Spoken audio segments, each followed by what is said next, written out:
Bugungi test tahlilimizda so'nggi milliy sertifikat imtihonida yangi tipda tushgan imlo testini tahlil qilamiz.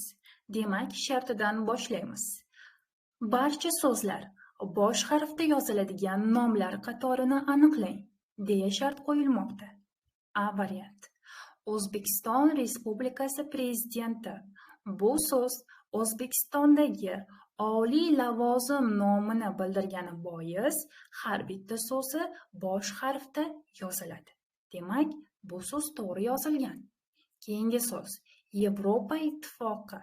Bu so'z xalqaro tashkilot nomini bildirgani bois har bitta so'zi bosh harfda yoziladi. Demak, bu so'z ham to'g'ri yozilgan. Keyingi so'z O'zbekiston Sog'liqni saqlash vaziri. Bu so'z O'zbekistondagi oliy lavozim hisoblanmagani bois faqat birinchi so'zigina bosh harfda yoziladi.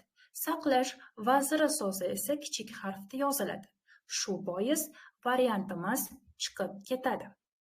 B variantda Yevropa xavfsizlik va hamkorlik tashkiloti. Bu so'z xalqaro tashkilot nomini bildirgani bois har bitta so'zi bosh harfda yoziladi. Demak, so'z to'g'ri yozilgan. Keyingi so'z O'zbekiston Respublikasi bosh vaziri. Bu lavozim O'zbekistondagi oliy lavozimlardan biri hisoblangani bois har bitta so'zi bosh harfda yoziladi. Demak, so'z to'g'ri yozilgan. Keyingi so'z Fransiya Respublikasi. Davlat nomlaridan so'ng respublika, federatsiya, amirlik, qirollik so'zlari keladigan bo'lsa, bu so'zlar bosh harfda yoziladi. Shu qoidaga muvofiq Fransiya Respublikasi to'g'ri yozilgan.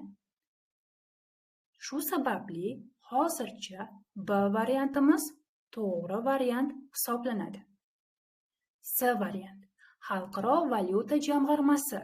Bu jamg'arma xalqaro jamg'arma hisoblangani bois har bitta so'zi bosh harfda yoziladi.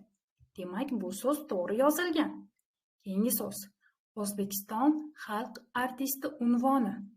Bu so'z O'zbekistondagi oliy unvon hisoblanmagani bois faqat birinchi so'zigina bosh harfda yoziladi. Xalq artisti so'zlari esa kichik harfda yozilishi kerak edi. Keyingi so'z Angliya qirolligi. Yuqorida aytib o'tgan qoidaga muvofiq bu so'z ham har bittasi bosh harfda yoziladi. O'zbekiston xalq artisti unvoni so'zi bois C variantimiz chiqib ketadi.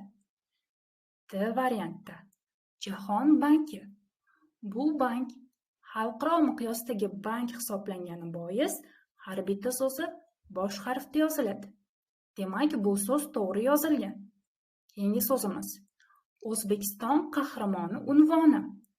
O'zbekiston qahramoni unvoni O'zbekistondagi oliy unvon hisoblangani bois har bitta so'zi bosh harfda yoziladi. Demak, bu so'z to'g'ri yozilgan. Keyingi so'zimiz O'zbekiston Milliy universiteti. O'zbekiston Milliy universitetida universitet so'zi kichik harf bilan yozilishi kerak edi. Shu sababli D javobimiz chiqib ketadi. To'g'ri javobimiz esa bizda B variant ekan. Sog' bo'linglar, salomat bo'linglar.